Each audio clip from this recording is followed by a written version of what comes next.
حضور اکرم صلی اللہ علیہ وآلہ وسلم نے فرمایا، انصار سے محبت رکھنا ایمان کی نشانی ہے اور انصار سے کینہ رکھنا نفاق کی نشانی ہے۔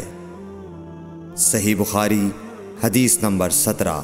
رسول اللہ صلی اللہ علیہ وسلم نے اس وقت جب آپ کے گرد صحابہ کی ایک جماعت بیٹھی ہوئی تھی فرمایا کہ مجھ سے بیعت کرو اس بات پر کہ اللہ کے ساتھ کسی کو شریک نہ کرو گے، چوری نہ کرو گے، زنا نہ کرو گے، اپنی اولاد کو قتل نہ کرو گے اور ناعمدن کسی پر کوئی ناحق بہتان باندھو گے، اور کسی بھی اچھی بات میں اللہ کی نافرمانی نہ کرو گے۔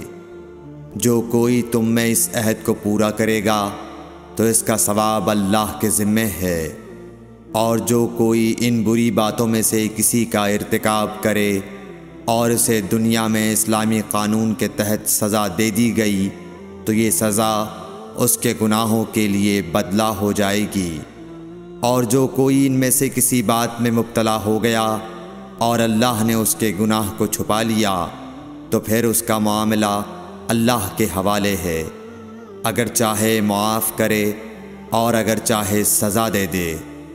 عبادہ کہتے ہیں کہ پھر ہم سب نے ان سب باتوں پر آپ صلی اللہ علیہ وسلم سے بیعت کر لی۔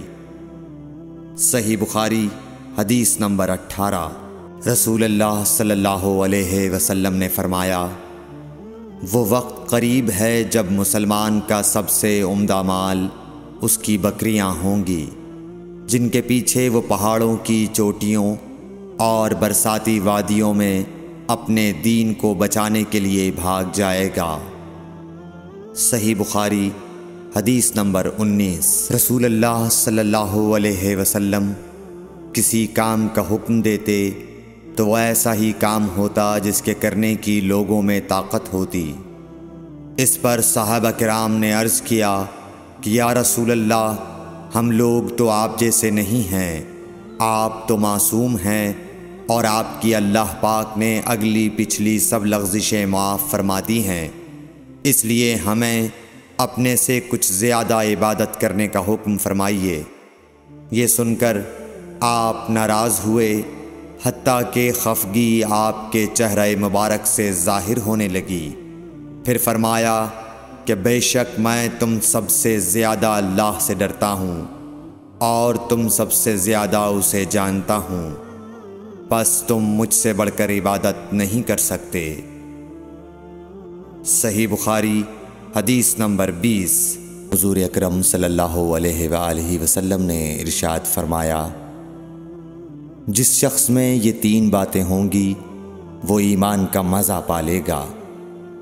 ایک یہ کہ وہ شخص جسے اللہ اور اس کا رسول ان کے ماں سوا سے زیادہ عزیز ہوں، اور دوسرے یہ کہ جو کسی بندے سے محض اللہ ہی کے لیے محبت کرے، اور تیسری بات یہ کہ جسے اللہ نے کفر سے نجات دی ہو پھر دوبارہ کفر اختیار کرنے کو وہ ایسا برا سمجھے جیسا آگ میں گر جانے کو برا جانتا ہے۔ صحیح بخاری حدیث نمبر 21۔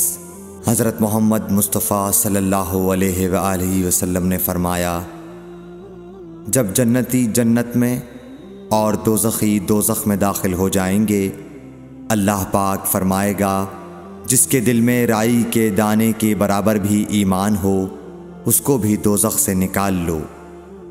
تب ایسے لوگ دوزخ سے نکال لیے جائیں گے اور وہ جل کر کوئلے کی طرح سیاہ ہو چکے ہوں گے، پھر زندگی کی نہر میں یا بارش کے پانی میں ڈالے جائیں گے۔ اس وقت وہ دانے کی طرح اگائیں گے جس طرح ندی کے کنارے دانے اگاتے ہیں۔ کیا تم نے نہیں دیکھا کہ دانہ زردی مائل پیچ در پیچ نکلتا ہے؟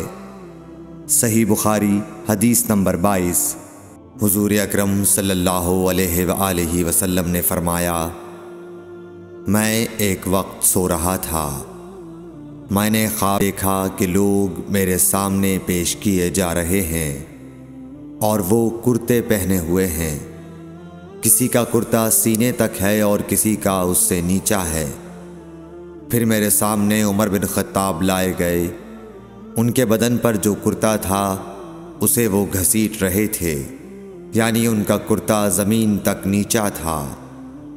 صحابہ رضی اللہ تعالی عنہ نے پوچھا کہ یا رسول اللہ اس کی کیا تعبیر ہے؟ آپ نے فرمایا کہ اس سے دین مراد ہے۔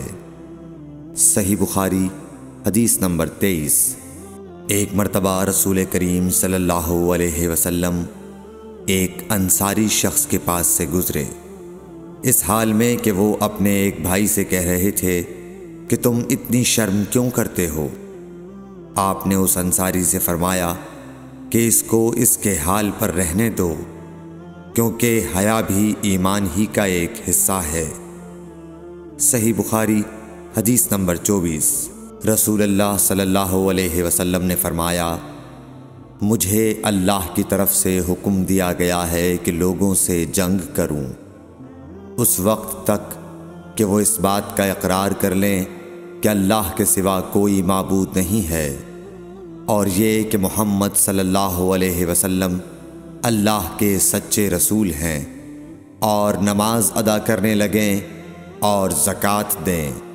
جس وقت وہ یہ کرنے لگیں گے تو مجھ سے اپنے جان و مال کو محفوظ کر لیں گے، سوائے اسلام کے حق کے۔